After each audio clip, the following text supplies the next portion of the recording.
Team Wellbees, thank you so much for the background music. I think we will slowly start. Can you make sure to fix our pictures, Team Wellbees? I would really appreciate that. Hi, Dennis, how are you? Hi, thank you. I'm fine. How are you? Good, thank you. So this is a difficult subject, which is why I will go straight into it, Dennis, if that's fine with you. I'm Melis. I'm the founder of Wellbees, and Wellbees is an employee well-being platform. We currently operate out of 17 different countries and in 8 different languages. So as you might be aware of, unfortunately, on the 6th of February, a huge earthquake, actually 2 earthquakes took place in the same 12 hours that were bigger than 7.5 that in the southeastern part of Turkey, that also covered a part of Syria. And 10 cities were affected very badly. It's considered one of the worst tragedies that happened over the past decade and maybe the century in these 2 countries. About 100,000 people or more lost their lives, and many more have been affected. So that, and since we're an employee well-being platform, of course, and we're touching so many lives, and we're in touch with so many different companies, we were trying to understand how we could help both those companies that were present on sites and those that weren't on sites. And we realized that about half of our clients didn't feel like they were ready for this. And when it happened, they needed a lot of help, and Dennis was there to help us. And hence the reason of this webinar. So before I go any further, let me tell you very quickly that this webinar is being recorded at the moment, and it might be some of its parts might be featured in LinkedIn, which is one of our partners. So I assume that you understand and continue to take part in this webinar after me having said that. So let me tell you a little bit about our work with Deniz. Deniz Aktosun is an experienced psychotherapist. She's been working in the field for more than 20 years now, right, Deniz? And she has a master's degree from Tavistock Center in the UK. She's I don't want to say this, but Deniz, I have to mention this. She's not just a psychotherapist. She's also had a long career where she worked firsthand in business. And that's why whenever we work with her in corporate settings, we get very relevant responses, which is why we wanted to host her today. Again, welcome, Deniz. Thank you.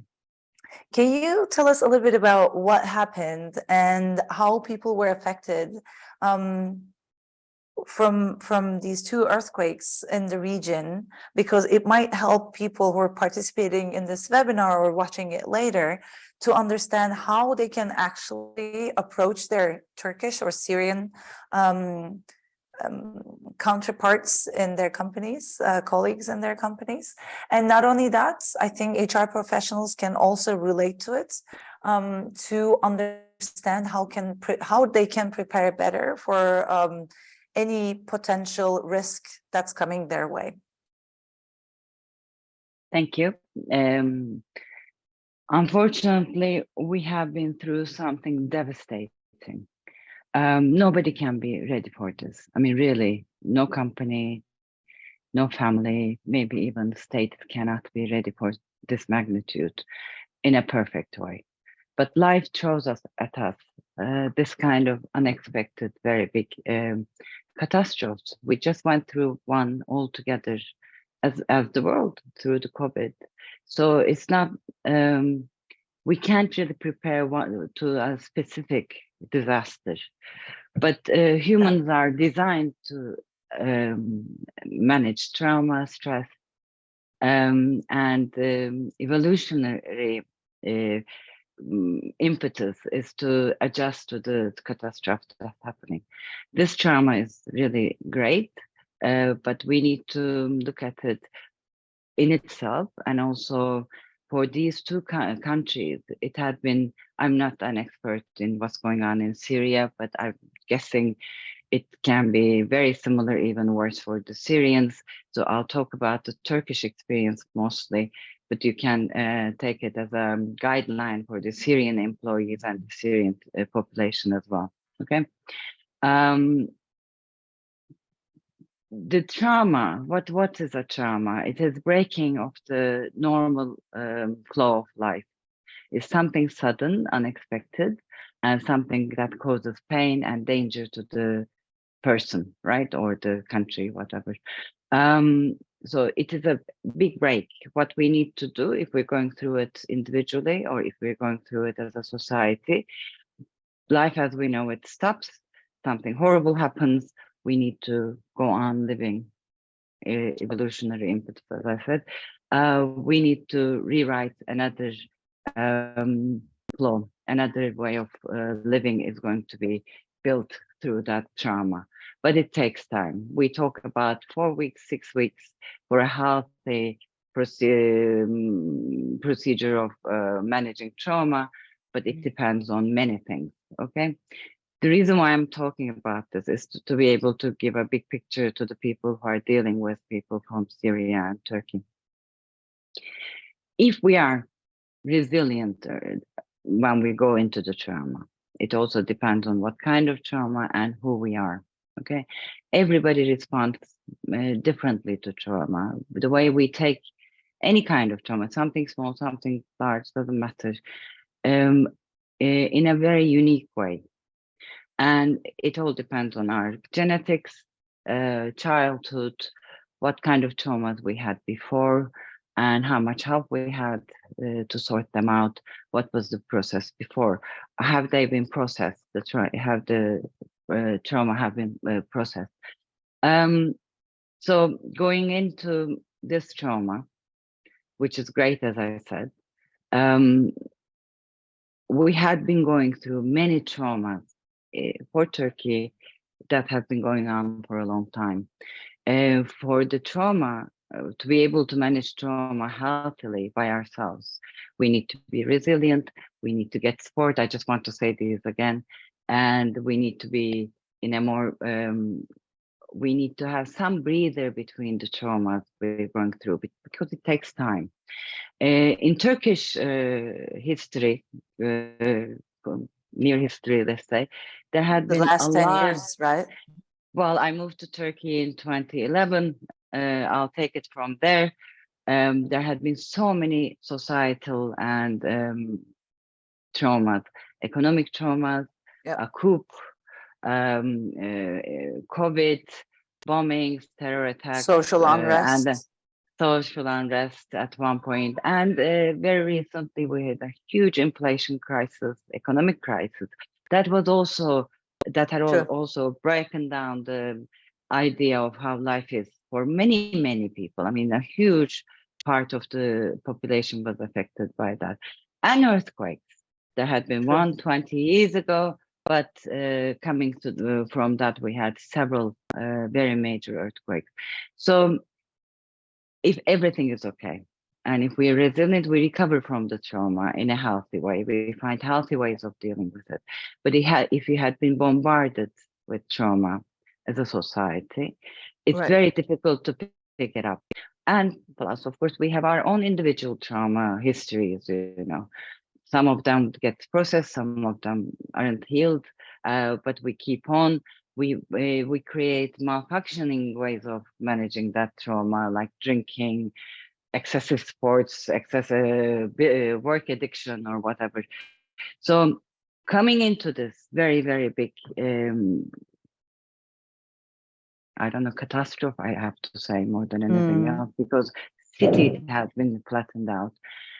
Yeah, 10 to be we exact. weren't, yeah, I mean, we weren't, some of them were really flattened out. I mean, not just some buildings were collapsed. So we weren't ready for it as a society, really. Nobody Yeah. can be to something like this. Of course, it would have the effect of a trauma, but also our resilience had been tried so many times, Yeah. very, very recently. No room for recovery. So I think that's one of the reasons why this is very it will take more time to heal.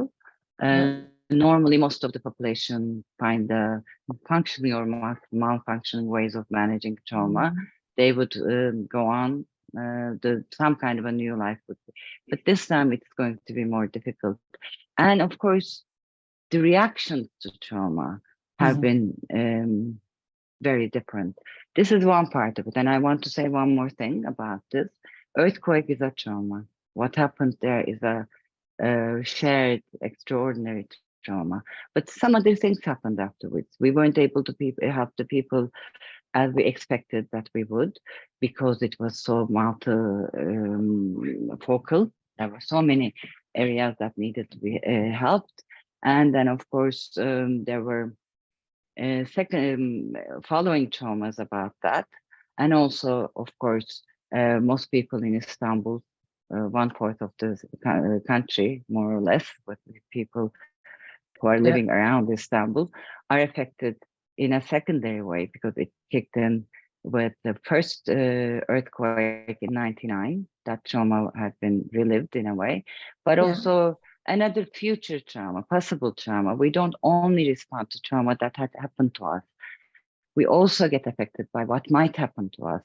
We give the same symptoms, stress symptoms and trauma symptoms. If we imagine we're different maybe from animals in that sense, we respond to trauma in the future.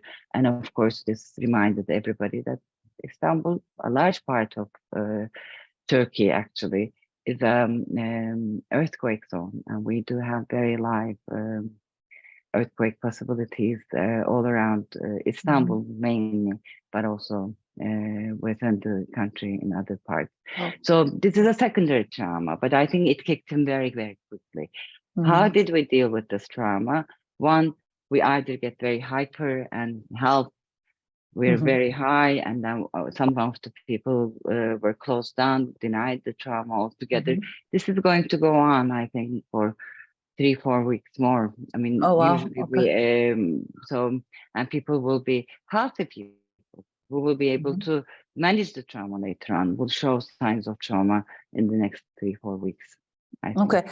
This gives a beautiful backbone into what's happening in the country, right? Because we have a lot of clients that both have, you know, offices in Turkey, but everywhere else in the world too. And I've been getting a lot of phone calls the past 3 weeks now. It's been 3 weeks, believe it or not. It's been 3 full work weeks, and I've been literally getting like phone calls every day from like maybe 4 to 6 different HR professionals asking me to give them a tool to explain to their colleagues, to their managers, top level managers, HR professionals who are not living in Turkey, to give them a framework to understand like what's really happening in the country. And what you just said about the poly crises that been hitting Turkey the past 10 years, and how this is not a one-off thing, and the fact that this is actually a huge crisis that's happening right now, it really solidifies and helps people understand where all of this is coming from. Because the phone calls I dealt with, of course, like there's no doubt people can immediately relate to Of losses, course. right? If you lost someone, they can immediately relate to it. But what if you haven't lost anyone and you've been secondarily affected, like you just said, right? But it's a very big secondary Yeah. um, effect, as you just like mentioned it, both because of the earthquake anxiety that you just mentioned for people who are living in Istanbul and who've been there during the not Istanbul earthquake, but the big Düzce, Düzce earthquake. Yes, Gölcük, sorry. thank you. So both because of that anxiety and because of what the country has been going through for the past 10 years, actually. So thank you so much for putting that into perspective for us to understand better Mm. why these reactions are happening, why the reactions are so big, and why people are mourning and not being able to concentrate and not able to go back to work immediately. And as you just said, like it also woke me up when you said like it might take another 3 to 4 weeks. That's very interesting, you know, like I never thought that it would take that long. So how would you, and that's usually the second part of the phone calls that I get, how would you go about telling HR professionals and managers around the world who have teams in Turkey and or Syria, of course, to go about their teams, right? Like, how should they approach them, whether they've been affected primarily or secondarily? Okay. As I said at the beginning, everybody goes through trauma in a unique way. They face this trauma Right. and deal with it in a unique way. So it's very difficult to give one prescription. It all depends on, I just want to reiterate some of the stuff, their childhood, genetics, their tolerance to managing difficult situations, and also where they are. The distance or the number of losses has no meaning. Some people will be at a more resilient, more stronger time, or they are still coping with the disaster. So they might look as if they're coping well, okay? And they might be coping well, literally, by the way. And some people, regardless of how far they are, emotionally, loss-wise, or real distance, literal distance-wise, they might be triggered with the previous trauma. So let's put this aside. So when we are dealing with an employee, we can't know, we can't assume, no, she lost nobody, nothing happened, she was living in a different country, she wasn't affected at all, but we can't really know. The best way, really, is to give them time, and any kind of secondary or third wave trauma affects us, and it affects our focus, eating, sleeping. Does it affect the concentration and the performance? So we know that, and for a while there will be, it doesn't mean they won't be able to cope, it doesn't mean they can't do any work, it doesn't mean they're going to be shattered and disintegrate altogether, but they might need time. So the best way is to ask everybody, how did this affect you? Is there anything you think might be good for you? Is there anything we can do? These questions, very basic, without any assumptions. Without any assumptions, I think is the key word here. Because I wouldn't know Right. if I was meeting somebody, even if I knew them, I wouldn't know what happened to them at this time. I might even know how they respond to trauma, but I can't know what they're going through at this very point. So asking is the most important part. Without open-ended questions, without, I'm sure you get affected by this very much, you might be destroyed.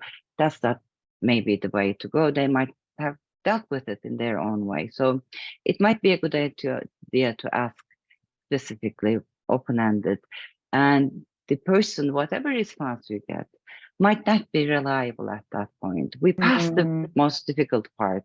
So when I was giving a seminar to HR professionals on Tuesday, 2 weeks ago. the day after the earthquake, it was a different story altogether, you know. Yeah. Most people who are affected in any sense were frozen.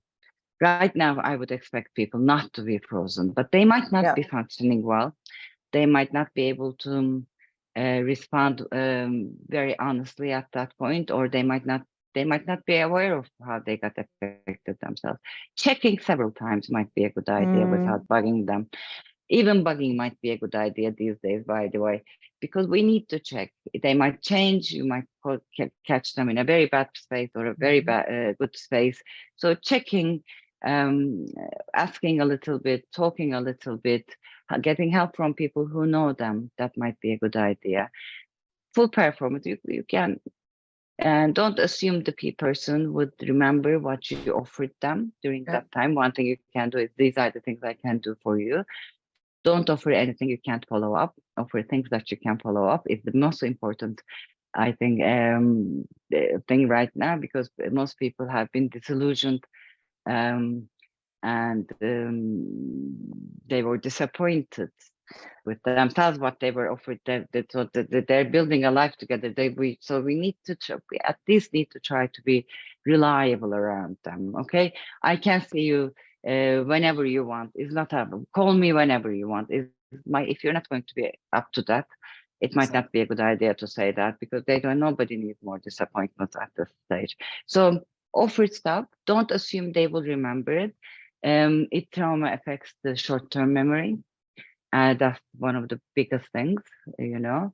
You can help them to go through the trauma process in a healthy way. They might be crying, they might be closed, they might be having palpitations, they might be zoning out. These are very basic trauma responses. It doesn't mean this is going to last. It doesn't mean that this is going to be, as I said, a disastrous situation. It's part of healthy healing. Okay, so when you're talking to them, it might be a good idea to remind them again. Very simple, very logistical problems might be helpful for them. They might be, if they're living in a different country, they might be lonely. Having a cup of tea might be a good idea. I trained in UK. It comes through tea, and coffee, whatever. Or if they're in Turkey, you might help them to. We're all trying to turn this trauma and feeling of uncertainty, helplessness into something positive. So we're all trying to help. That's part of healthy healing. You might help them do that. You might contribute. You might give them, facilitate the help they're going to give to the affected area. These are sublimation in a way, but the healthy way of dealing with trauma. They might not be feeling safe if you have where they live or where they mostly in this context where they work. That might be something to think about, making sure that there's a safe environment. I'm all saying this, assuming that everybody is safe and sound, not healthy somewhat, has a place to live, have food and water. So we're assuming that we're at that stage with the people we're talking about right now. It's a different story for those people. We're talking about people who are safe and sound, have enough to eat and are healthy.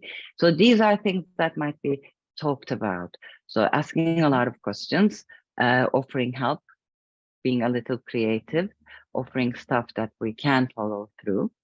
And making sure if they have any worries, even some irrational ones, that kind of airs a little bit. And if they're rational and if there are solutions to it, we can start thinking about them. It's not going to go away. This fear about the uncertainty of life and the fragility we have is not going. It's part of life, by the way. It's not special to earthquakes or pandemics. It's there all the time, but it gets very heightened when we have this kind of very big break.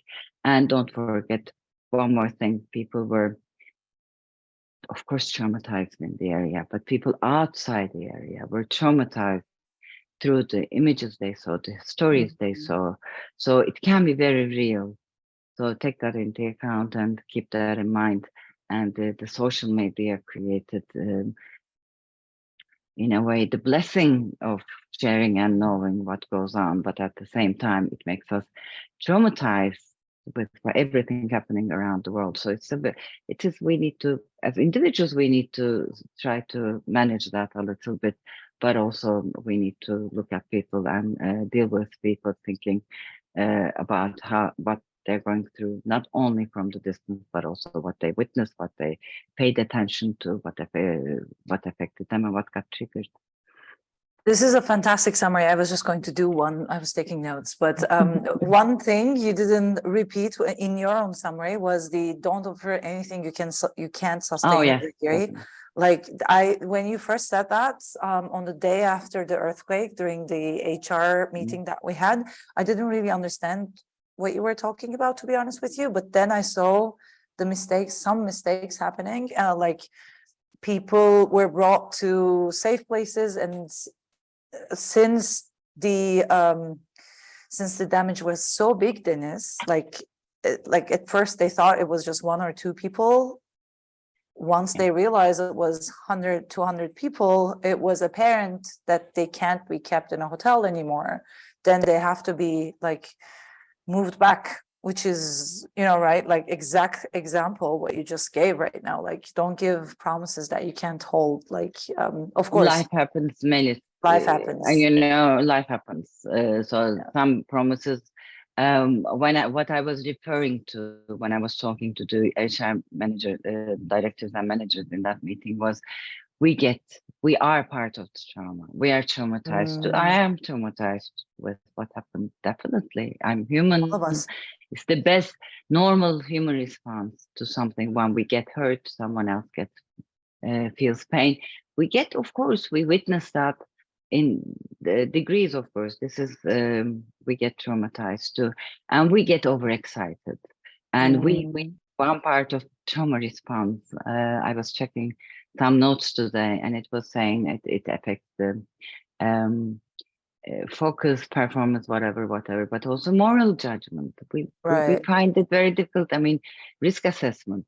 So we will find it very difficult to risk assess during a trauma too. I'll come and get you when we are not equipped to do that, you know, or we'll send you something. They might be, and actually, this more than the disappointment, especially for people in the area at that point, that was the crucial thing. Right. They might be refusing some help because they would be expecting that they might be expecting the promise to be fulfilled by you. So it is, in practical terms, is important, especially in the acute phase of the disaster, but also it's important later on within the relationships we have. Increase the trauma responses when people feel let down, helpless, unheard, when they feel they're worthless, and these are very classic trauma responses. So don't take things personally when people in trauma say to you at this point. They might be at a low point, and that might come as protest. And it's very difficult to look at life that might be good later on. It's broken. How is it going to be better? It's never going to be better. It's part of trauma response.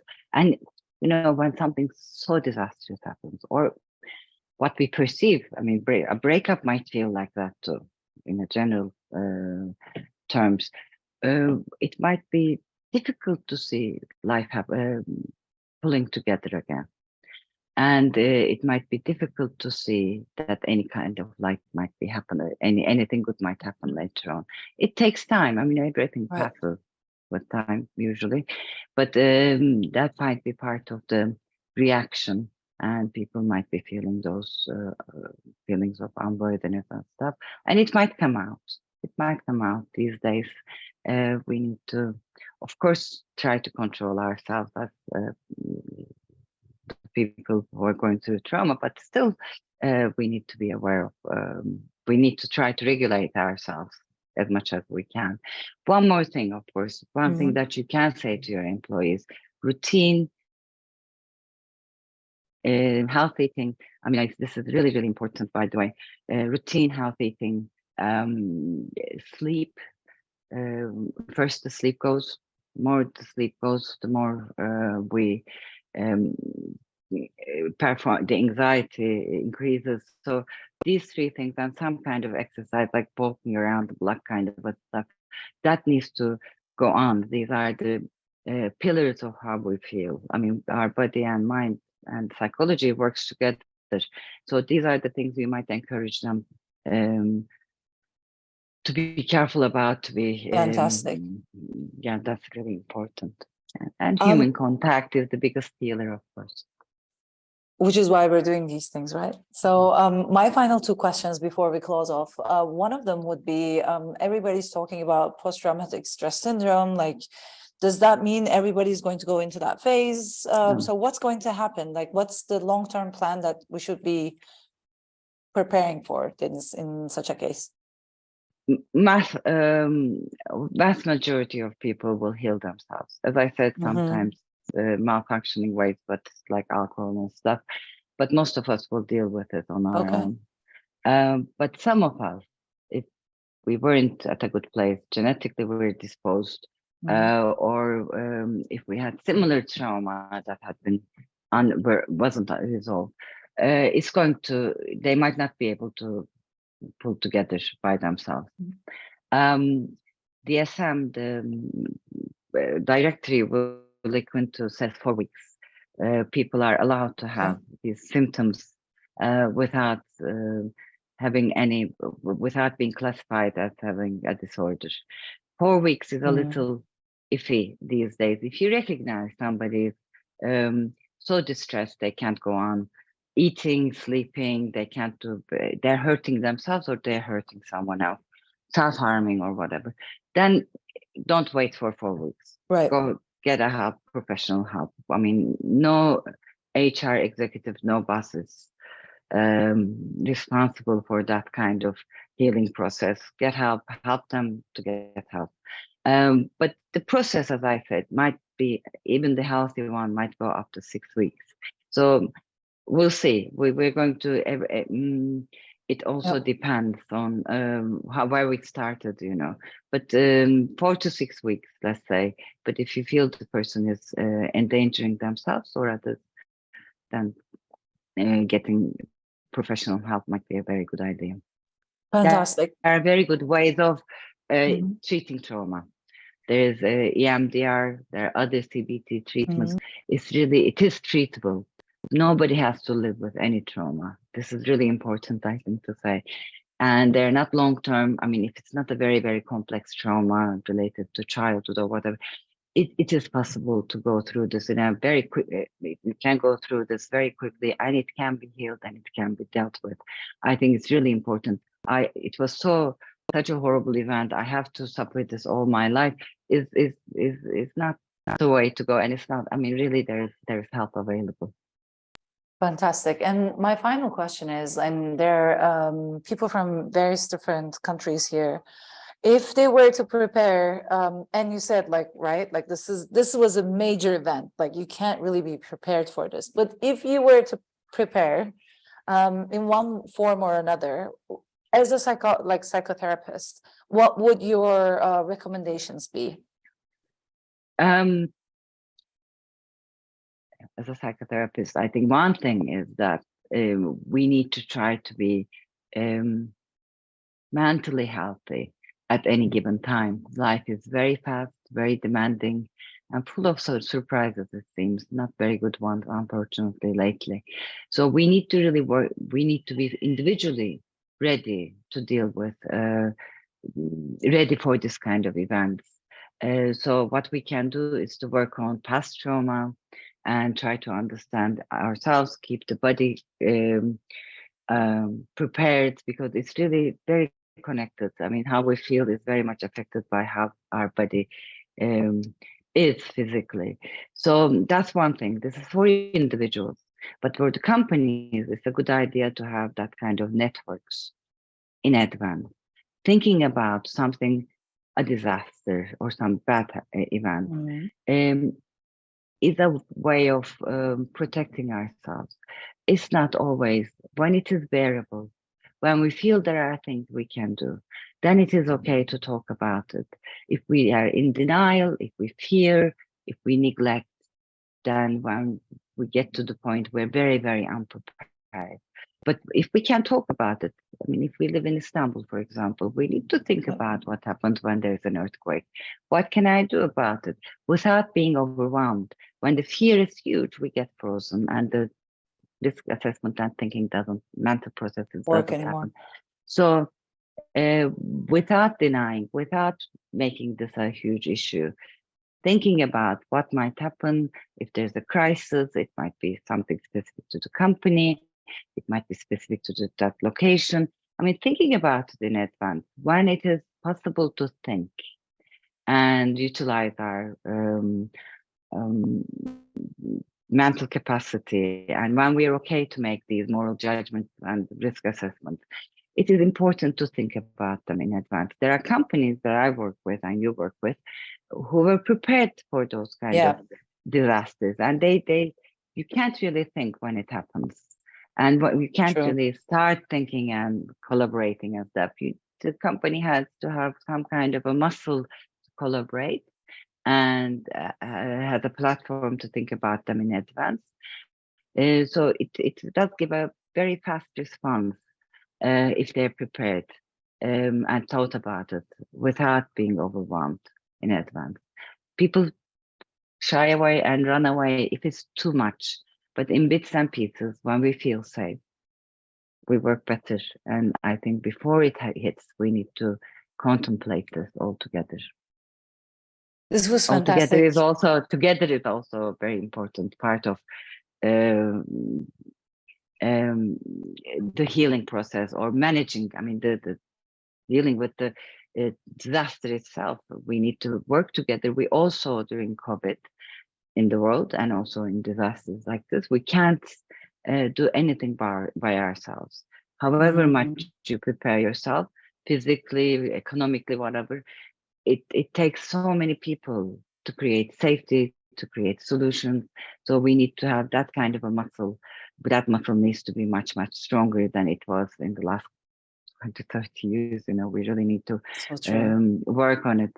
And that touch, being able to touch people, talk to people, and being able to collaborate.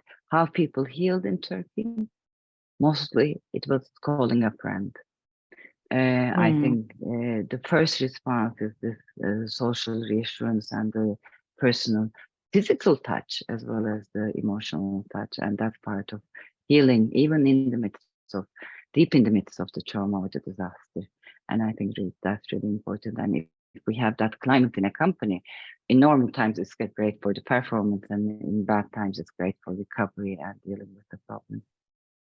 And coming back to the togetherness that you just mentioned, the calmest companies that all of the companies that we work with did miracles during this period. Yeah, As you said, like definitely. this is not a Beautiful. race, right? Like it's a huge disaster and everybody has been affected differently, but those that had a plan before, because as you said, we all freeze when it happens. We don't really know what happens. So if there is a playbook, it's much easier to enact that Yeah. plan rather than just like coming up with it then. So those companies that had a plan before and that had a group that was in charge of it, not the CEO, not the CFO, not the COO, like totally different people within the organization, but in different parts of the organization that were dealing with this. Those were the ones that were the calmest, that like took actions step by step and followed it through. As you said, like I think creating those communities maybe inside the organization might be also a very important part of this. Yeah. Thank you so much, Deniz, for being with us during this webinar. Yes. We'll be also streaming this live, bits and pieces of it on YouTube, which you might like to forward to your colleagues. So thank you so much for joining us today. And we would never like to do any other webinar like this ever again, Deniz. So hopefully I will never see you again in such a condition again. Yeah. So thank you so much for your time. Thank you. Fantastic. Have a great one, everyone.